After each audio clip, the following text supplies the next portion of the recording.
Welcome to the Propreneur Podcast, where we help practice owners become better entrepreneurs. I'm your host, Dino Watt.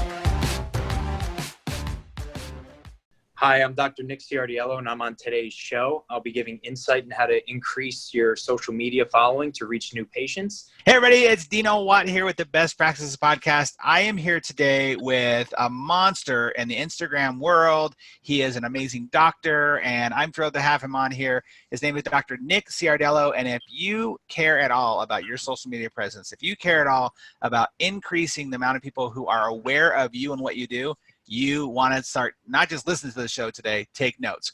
Welcome to our show today, Dr. Nick. Thank you for having me. Oh, I'm thrilled to have you, man. This is going to be a lot of fun. First of all, you're in one of my favorite places in the world, which is New York. Yes. I love New York. I love New York. Awesome. If I had my druthers, I would live there, but my wife is not having it. She would never have it. It's not conducive for a family and stuff like that. Yeah. Yeah, it's great. Well, how you doing today? You doing good?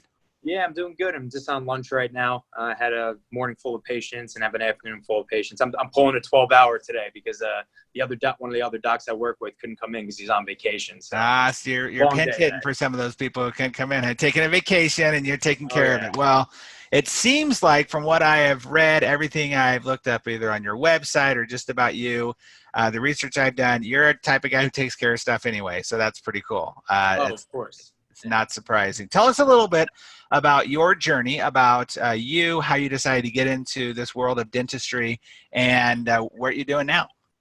All right. So my parents didn't go to college. They're not dentists. I kind of didn't know what I wanted to do. My first or second year of college, I went to Holy Cross, played some baseball up there in Massachusetts. I went home for Christmas break my first year, and I just went for a regular checkup at my dentist. Who's actually like the president of the New Jersey Dental Association, Dr. Vitale. He might be on his way out now, but I know he was there for the past couple of years. But I went there and he was like, why don't you come in and shadow me? Because I knew I wanted to do something like sciencey, like we all kind of do in the beginning. So I went in and I shadowed him, and I guess the rest is history. After that, I ended up applying. I actually took 2 years off between college and dental school. And the reason why I kind of did that is I couldn't finish my labs in time by the end of my senior year with playing baseball. So the lab schedule and baseball and taking days off was kind of tough for me to do. So I'd rather put my best application forward. I took a little time off, did a lot of shadowing and stuff like that. Applied to 13 schools, and then I knew I wanted to stay in state. So I ended up going to Rutgers Dental School. Got accepted my first round there. Did 4 years there, and then I ended up doing a residency down at Jersey Shore University Medical Center. It's a 1-year GPR residency. It's a charity care clinic. Yeah, everything we treatment plan we get to do. So it's heavy on pros. We do some implants. I think I did 10 or 15 there. So we get a little exposure to everything. And then after that, I went straight into private practice. And now I work at 2 separate practices. I work at one in Midtown Manhattan, and then I work at one in Jersey City. So I'm at 2 different places depending on the day of the week. Wow. So you're all over the place. All over the place. Yeah. Man. Yeah. So here's just something you revealed to me. One of the things I like to do, and anybody who's ever had me out their office or people who have listened to this podcast for a while know that I like to pick up on the little things that maybe people aren't necessarily intending for us to talk about, but I thought this was interesting. So I think it's really cool that you decided to delay because you knew you weren't ready. So that tells me that you are, in essence, you're willing to be patient. You're willing to see the process of something go through, as opposed to, oh no, I got to get this done right now. I'm just going to shove through. I'm going to push through. I'm going to hustle it through in order for me to get it done, just to say I got it done, instead of being like, you know what, I can be patient. I can wait, and I'm going to let the process be the best it can be because I want to be at my best. Oh yeah. Yeah, that was I'm not going to lie, it was a tough 2 years. Sure. All my other friends who were doing any sort of medical were all, already in. And, I just took 1 year off. And then, I remember I took my DATs. And then I ended up going to, this, Rutgers Dental School, formerly known as UMD&J. They have, a sort of like an internship. It's a 2-week internship that you have to apply to. And you do it as a pre-dental. If you pretty much get into it, there's a good chance that you'll actually get into the school. So I applied. I went there during one of my years off. And then the great thing about that program is it's 2 weeks. They show you a little bit about dentistry, and then you get to talk to the head of admissions.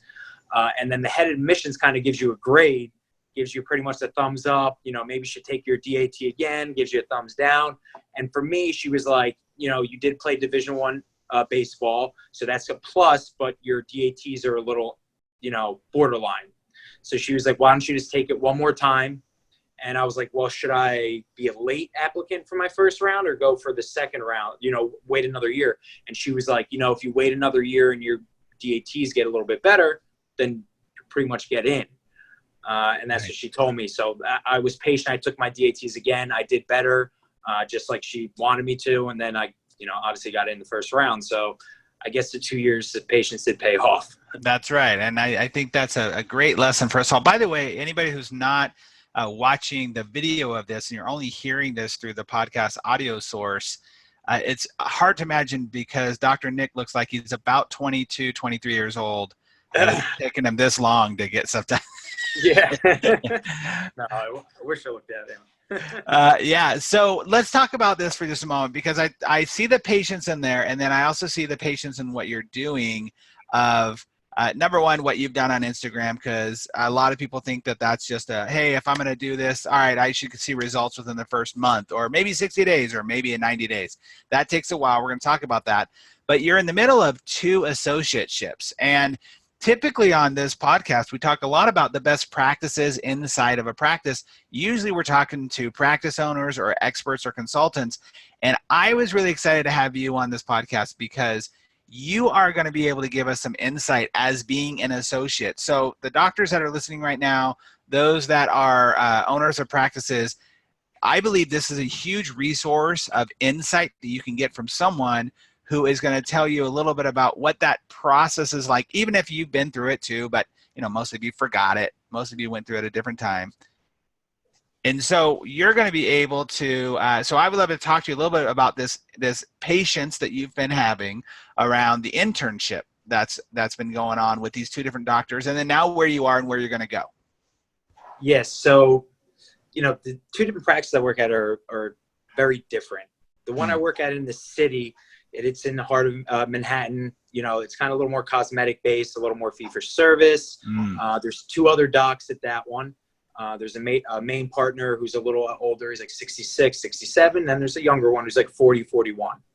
I'm the 3rd associate. I think it's like 10 ops. And then I work at Jersey City with one owner and then 1 other associate. But depending on the day of the week, like today I'm by myself. Some days I'm with 1 other doctor. The one in the city, so the way I get paid as a minimum in the city with the 35% production, like everyone usually does. Mm-hmm. But, they're using me a lot more as like a filler. So, I'm doing continuing Invisalign for them. So now I'm very good at doing IPR and adding attachments. Nice. Yeah, I guess it's nice. But once you do it for a while. Just another thing in your tool belt, right? One more thing in your tool belt. Exactly. And I know a bunch of my friends that I graduated with, they haven't even done really 1 Invisalign case yet, maybe 1 or 2. And I feel like I've done 15, 20 at this point, just because I'm getting the experience of being inside the mouth and doing that. So sure. It was good in the beginning. But now obviously it's getting a little frustrating, but I'm doing a lot of their other stuff. I'm delivering their night guards. I deliver some of their crowns and stuff at this point too, which isn't the greatest, obviously. But again, it's experience. Mm-hmm. Yeah. And the Jersey City one's just slightly different because, I'm doing all my own work for that. What I produce, I make. I don't get a minimum in Jersey City. Obviously, I wish I did get a minimum because looking back at it, when I signed the contracts, that was something I was like, I kind of wish I got that at this point. Well, let's talk about what you see as almost not a critical eye, but as somebody who now, you're on the new class, if you will, or the newer class of doctors coming through. You're taking your time to see what you want to do and how you want to practice it and how you want your practice in the future to be. What are some of the areas that you would say you've noticed maybe there's a little bit of being stuck in the evolution of what's happening in practices right now? Because I believe there's a huge evolution that's happening in practices with social media, with technology. where are some areas that you think that, if you could sit down with docs right now who are going, hey, where can we improve, and then where are we not going to get left behind? What should we do? What would you say? And that's something that obviously I'm very good at social media for that. Right. So that's something when I started, especially in Manhattan and Jersey, they had no social media. They weren't doing any of that. And I, in the beginning, I was actually running the Manhattan one. I was running their Instagram for a little bit. Oh, wow. I was trying to help them build their pool while I wasn't as busy in my first couple months there. But what I noticed was like, they're not posting enough. They're not making personal enough, because a lot of their posts were a standard Invisalign picture that they get off the website. Yeah. And that doesn't connect to any patients. And not only that, the Instagram algorithm doesn't like that, which, especially at this point, I've been doing it for so long. I think I'm a year and a half into Instagram, maybe 2 years. And I know what Instagram downregulates when they want. When you sound addy and you're selling something to them, they don't like that. And especially what I noticed was, by putting stuff of your staff, of you, just pictures of you and stuff like that, that's going to go much further to getting patients, especially on Instagram. So that's something I would definitely tell any sort of, owner, is that you have to make it personal. Don't just pay someone to start doing this and just throwing, these standard Invisalign photos or whatever. You want to make it personal, essentially. Well, let's let people that don't know understand this. So Dr. Nick has a following right now on Instagram as of this recording of a little over 85,000 people. So just to put that in perspective, like, go look at your Instagram right now and see how many people are following you. And the difference is you're most likely having your current patients, the moms, maybe some kids following you. And so you're not putting a lot of heart and energy into it. But let's talk about, Nick, how does that translate into actual business for these doctors when they can actually build up their followings? And that's not to say everybody needs 85,000 people to do it, but what can that translate business-wise? So, personally, since I'm an associate 2 different places, it's kind of hard for me to promote on It's harder for me to promote on Instagram than it is an owner, because you have your own place. Sure. You promote. If a patient calls up the front desk, you're seeing them. Yeah. So as me, I had to deal with, if I start promoting myself on Instagram and then they call the front desk, and the front desk, one of my places is 30 people on staff, they pick up and they're like, you're from Instagram. All right, I'll schedule with someone else. Dr. Nick isn't here for a week. Okay. So that was definitely the hardest, part. I think in terms of getting patients to actually come in, not only do you have to show like nice dental work, which I was doing a lot in the beginning when I was doing it. But again, like, you have to show your personal, you're smiling and stuff like that, because that's going to help you in the algorithm better. If you're posting every single picture is like a dental picture of like a single crown, like, a patient doesn't really care about a single crown. They want to see that you're a nice person. You're a good person who's relatable, who's not going to leave them out hanging. Like, there's a lot that goes into that, because like when I first started, they were like, why don't we just post a lot of pictures of our cases? And I was like, well, that's good, but you don't want to do that every single one. Because that's not going to connect with the patient. They don't care. They don't know about margins and stuff like that. They don't know what they're looking at half the time. No, they look at the shade and they're like, oh, that matches. Like that's what they would say. Yeah. But you have to do that once in a while, but you can't do it too much. And I see a lot of like these dental practices, they are doing that. They're not trying to do anything funny. Like, I think funny works a lot on Instagram, especially. Sure. Yeah. A lot of dentists are we have weird humors. Use the weird humor. The people appreciate that when they come in. Like, I post my dog a lot now too. So when I have patients come in from Instagram, they go, oh, I see you have a dog. And like right away, it's like, oh, you got a dog too? Oh yeah. And then, then we're connections built right there. Personal connection. Absolutely. Yeah. It's so true. No, go ahead. So the Instagram thing, especially which works well. So this past Friday, I had a patient come in, and she, on my last post on my Instagram was 2 front, like a veneer and a crown on 8 and 9. This was my last post. I think I posted on Wednesday. Friday morning, I had a consult from Instagram. She wanted the same exact thing, because she had a crown on 8 and a veneer on 9 she didn't like. And she was like, oh, I just saw the post that you did on Wednesday, and this was Friday. Right then and there, she agreed to the treatment. She saw what I already could do. And then that's just that was an hour, money in the bank that I didn't have to worry about. Listen, I don't know how often I could repeat this to my clients and on the show, wherever I'm speaking. You know, it's just a simple fact. People want to change it up. People want to make it different, but people buy from people they know, like, and trust. And Yeah. your website, I guarantee you 99.9% of the websites that of everybody who's listening to this, your website is not teaching them how to know, like, and trust you. It's teaching them where you went to school and, you know, what you Services. majored in. There, it Yeah. has some really cool picture of you and your family on a fence or in a field somewhere, right? It's just so generic. Yeah, exactly. But when it comes to Instagram, it's an opportunity to literally have people know more about you, know more about your dog, know more about your talents, know more about your frustrations. All that stuff. Authenticity is the new currency. And Agreed. so the more authentic you can be, the better it's going to be for you and your clients. Now, here's the question that people are going to have, though, I can see, Nick, is, look, not all 85,000 of those people are sitting in New Jersey or sitting in New York can be your patients, right? Exactly. So, Hmm. so when it comes to the actual people you're trying to target to come and see you, how does that work out? So actually, there's a thing called like engagement groups. I don't know if you ever heard of them in Mm-hmm. Instagram. Mm-hmm. Okay. When I first started, I was in a lot of them. I'm not really now, but I had some things that I focused on because, you know, coming in residency, the reason why I kind of wanted to be in New York was because my Instagram was building and I knew that New York was one of my biggest followers from the tri-state area. Got it. Okay. So what I did was I found local businesses around where like my job was, and I would go on their Instagram and I would comment on their last picture, not just like a generic, oh, follow me. I would actually comment something genuine. And Mm-hmm. Gary Vee kind of taught me this because he had something way back about this. And I actually did it. I looked up locations around New York City where I worked there, and I was commenting on these, and I was building relationships with people. And then they see that, they see, oh, a dentist, a doctor is like, you know, commenting on this, who is he? They click on it, and then that's how it kind of started translating into me getting local patients. Because, you know, you might be in the middle of Nebraska somewhere, and people are following you from New York. That won't help you. But if you're, you know, responding to local businesses around you, you're talking to some influencers and some fitness people around you, then that's how it starts to build. So interesting. Okay, I want to touch on a couple of things.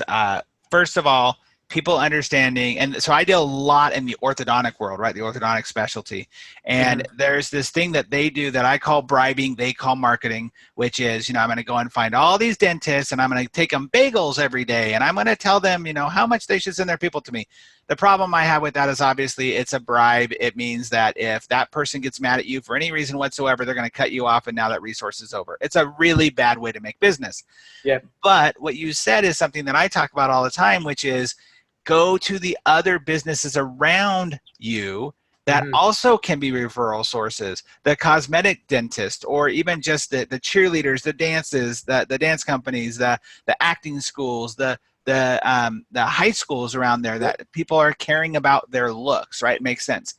But you don't even have to go to them. You can go to their Instagram. Or your phone. The phone's always on. Right there. It's right there. And you can just comment and be genuine with your comments and connect with them and say, hey, I love what you guys are up to. And really comment on what they're doing as well. The other side of that is engagement groups. Please explain a little bit more about engagement groups, of what people do in those engagement groups, what they're used for, and then we're going to go to influencers and how influencers in your local areas can be used as well. Okay, so engagement groups. So I think about a year ago is when I usually get approached by another person who's in the group, obviously, because you can't really get in them unless you're invited. So what it is, it's a group of 10, 15, maybe even 20 big influencers, or, you know, people who have the same amount of kind of followers as you. At this point, I'm like, the people that I'm with are a lot less than me because I built up so quickly. But essentially what you do is, like, when you post something new, you put it inside the group, okay? Everyone in that group is going to comment and they're going to like your photo.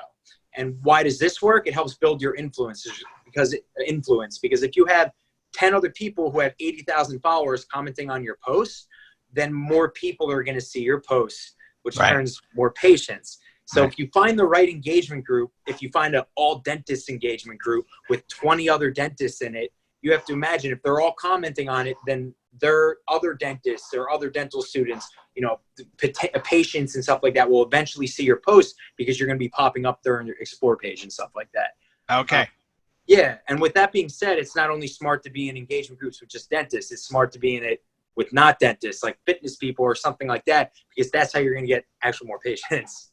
That's right, because everyone is always looking for a resource. It's one of the things I always say about like Instagram or Facebook, where people are talking, or where moms are thinking, how much is this thing going to cost? They're going on Facebook and asking all the other moms, right? They're going to their influencers, which are their friends, the people they do business with. It's the same thing on Instagram. It's great. That's awesome. Okay, so now let's talk about influencers in general and how they can use that. I'm a big fan of finding the local influencers in the area and doing a lot of cross promo with them. And what was that? That works. But like what I noticed was you have to be picky with doing that, because like some of these influencers, I've been contacted by influencers being like, I'll come in and I'll do a post from your page for free Invisalign, and they have a 6,500, a full Invisalign case. Right. And like, you're like, yeah, it's like, do you really want to do the whole case for free at that point? So you have to start weighing the options there. Like, but that's something I did in addition to what I was saying about local businesses. I would just type in my location, and then I go to the top posts in my location.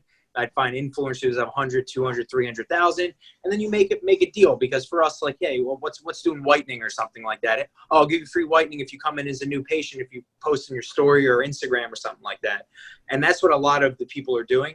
Some of the other big dentists that I see, they're doing that too. They're giving away free cases essentially. Yeah. Or they're discount 50% off for us posting your Instagram. But that's up to you. For me as an associate, I can't really do that anyways, because it's not my place. And I can't go up to the owner and be like, hey, we're giving away free Invisalign because they're going to post this. They don't care that much, you know? Well, so let me ask you about that. That's interesting, right? Here you are, someone who's super knowledgeable, who has this resource, this tool that is the current thing and is part of the evolution of a practice. I'm not asking you to like divulge any secrets or to throw anybody under the bus, right? I'm just saying I'm very interested in knowing how your owners are utilizing the tool that's right in front of them, which is you, with understanding this resource. How are they using that or not? And where are they missing out? So this has been like in the last couple months, this has been like kind of a touchy subject for me, just because I feel like, you know, in the beginning when I first signed these contracts, I told them that I didn't want to be used for my Instagram. I just wanted to kind of be treated as another dentist, another associate or something like that. Okay. And in the beginning they were like, oh yeah, that's fine. But then when I started noticing my schedule wasn't getting booked, like they weren't giving me any patients, and then they would be like, oh, why don't you do something on your Instagram for like Invisalign or something like that? And I was like, well, in the beginning I did do that for one of my places. And I noticed that like one day there was 3 of my Invisalign patients that were through my Instagram were scheduled on a different day. I wasn't there. And that starts kind of turning me off to that situation. So like what I would think was, if I'm now an owner and I'm going to hire someone who does have this following, there has to be some sort of negotiation that they're going to get a cut of what's going to go on. Even if they're not going to see them because they're not there every day, there has to be something like that. Because like for me, that's like I've been stuck in rock and a hard place. It's like I don't have many patients filling up my schedule, or do I want the patient, you know, from Instagram to be calling but be scheduled with the other doctors for other things that I'm not there. Right. So that's definitely for me that's been the hardest part. So you have to find a way, which I've been kind of lately starting to do, like with my own website. I send any sort of my Instagrams through my website. I created my own Google Voice account. So now if a patient calls, they're not just calling the front desk, they actually call me first. Oh, interesting. And so I'm actually handling the appointments now, because I don't know what goes on at the front desk when I'm not there. So sure, and I think that's a totally reasonable and fair expectation, right? I think it's also something that hopefully the doctors that are listening to this, if you are coming up against guys and gals who understand the ins and outs of social media, and they're in the same position, I would highly recommend that you create a win-win situation where you're saying, hey doc, like, no, let's use your Instagram, but we're going to create this to where we make sure every patient that calls in from your thing goes to you unless there's a overflow, and then we will create some sort of, like you said, some negotiation where it's a win-win. I also think there's a real good opportunity here for doctors to see that the resources, the human resources that are inside their office, when it comes to their team members, other associates like yourself, that's a great way to really create the marketing campaigns, the marketing opportunities that they're not having right now. And so utilize the resources that are inside of the business right now. Agreed. Yeah. So let's talk about this real fast. I would love to, and I know we're running short on time, I just would love to find out a little bit from you in the sense of where your journey is going to go. Like, where are you planning on taking this whole experience? I think it's a whole new world. It's kind of like the Wild West almost with Instagram and all that. How is that going to build your next step? So, I always thought that having the big Instagram, obviously, it's conducive to being a practice owner and actually having your own place. Because like I said, there's been problems with obviously being the associate that. So what my next step is to buy in to one of the practices that I'm working at.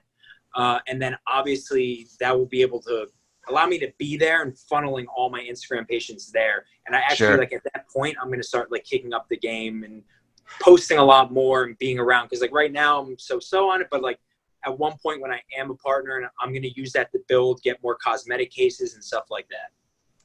That's awesome. Let's do something unique and different here. I want to give anybody who's listening to this, I want to give them a challenge. I want to help them actually start on the path to growing that Instagram and understanding how that can help them in their business. What is one thing that they can do within the next 24 hours, and let's give them a little more time, let's give them a week, that they can do to really start focusing on Instagram? What do they need to be looking at their Instagram? Do they need to like change their profile? Do they need to, what's the best thing they can do right now, especially if they're struggling in that world? I think the first thing is to look at other big dental influencers, the Dr. Appas. I think we all kind of know who he is, and Dr. Ferrero and a bunch of the bigger accounts. Sam Salome, I think he's one from California. These are guys with 100, 150,000, 200,000.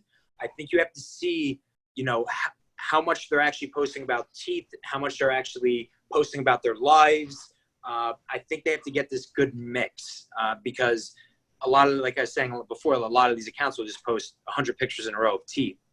But if you notice, like Dr. Apper, I guess he has almost 500,000. He's one of the largest dental accounts.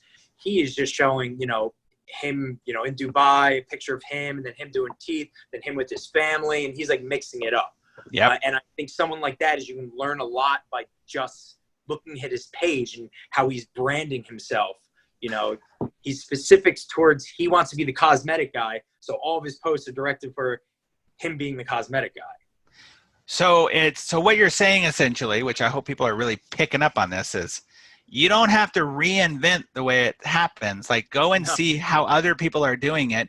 Don't try to put your own spin on it. I often say this to doctors, right? I said, the only thing that's going to mess this up is your own brilliant idea.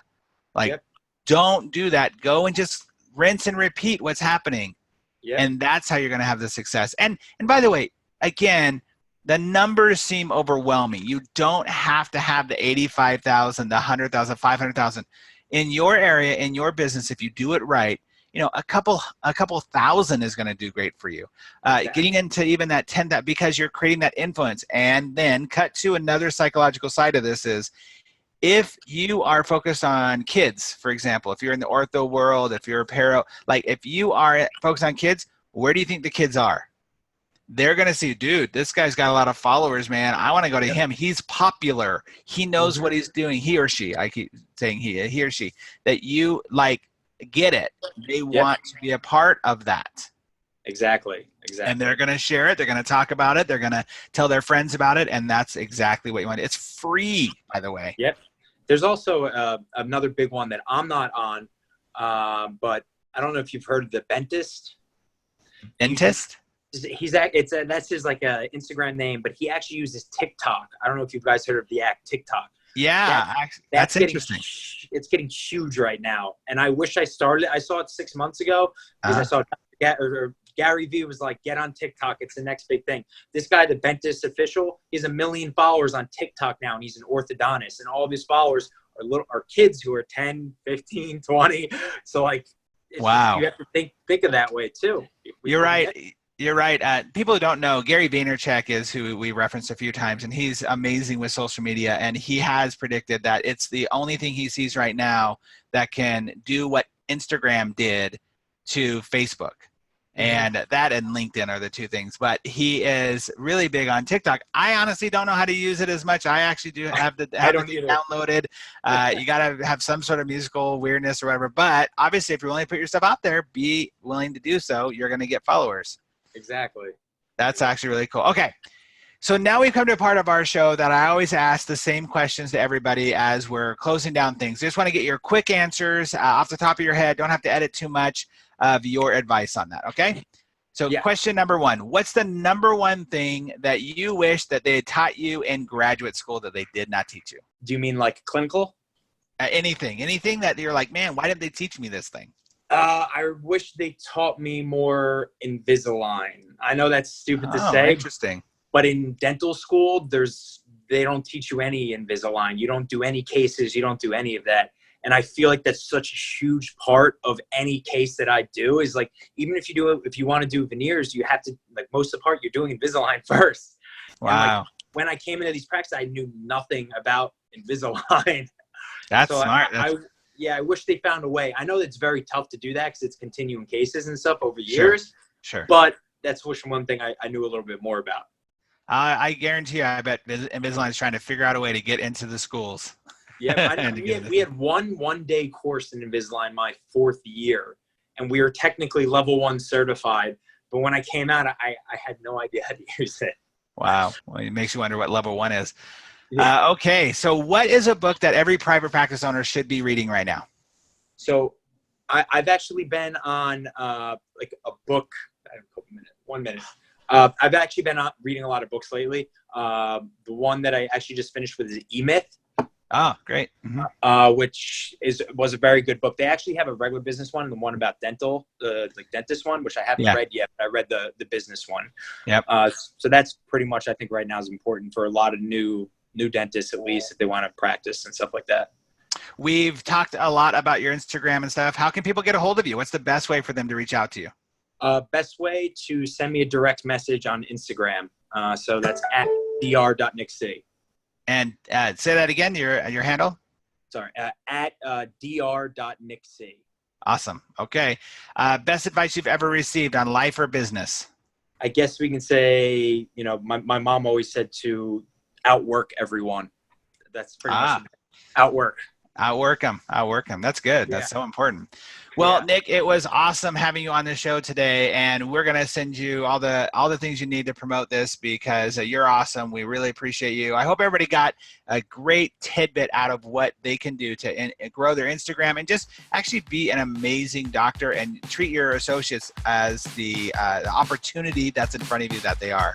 Really appreciate your time and efforts and energy on this, and we'll definitely see you again. All right. Thanks for having me. Thanks so much again for listening to the Propreneur Podcast. We really appreciate your support. If you haven't subscribed already, please make sure you do so. Also, if you feel like you might be a good fit for our podcast as a guest or know somebody who you think would be, go ahead and email us at dino@dinowatt.com. Again, thanks for support. We'll see you on the next episode.